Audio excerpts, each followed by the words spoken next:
4 things you have to quit in order to hear God. I used to beg God to speak to me. Just tell me what to do. Just give me a sign. And every time it felt like silence. Turns out he'd been speaking the whole time. I just had too much noise blocking the signal. Here are 4 things I quit so I could finally hear him. And number 4 is the one nobody warned you about. Number 1, I quit filling every silence with my phone. The second things got quiet, I'd reach for it. Drive in silence? No. Podcast on. Walk somewhere? No. TikTok. Wait in line? No. Scroll. I was afraid of silence, but silence is exactly where God speaks. 1 Kings 19. He wasn't in the wind. He wasn't in the earthquake. He wasn't in the fire. He was in a still, small voice. If you can't sit with silence for 5 minutes, you can't hear from a God who specializes in whispers. Number 2, I quit asking everyone else before I asked God. Big decision, I text my friends. Relationship problem, post it on Reddit. Career question, Google it for an hour. By the time I finally got around to praying, I'd already been shaped by 17 different opinions.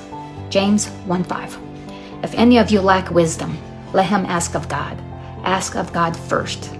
The reason you can't hear his voice on the big things is that you drown it out with everyone else's before he even gets a turn to speak. Number 3, I quit only praying and never listening. My prayers used to be a one-way speech. 10 minutes of talking. My problems, my requests, my worries, say amen, move on. Then wonder why I never heard back. But prayer isn't a monologue. It's a conversation. The day I started ending every prayer with, now I'm going to be quiet for 5 minutes and listen. That's the day I actually started hearing him. Number 4, this is the one.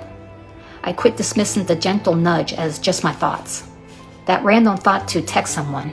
That sudden urge to pray for a specific person. That quiet check that told you not to say something. The uneasy feeling in your spirit right before a decision.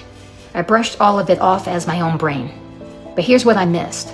Most of the time God speaks. He sounds a lot like a gentle thought. Not a thunderclap. Not writing in the sky, a whisper.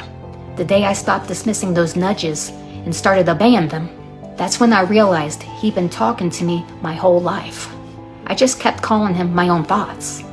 The moment I started removing the noise, I realized God had been speaking the entire time.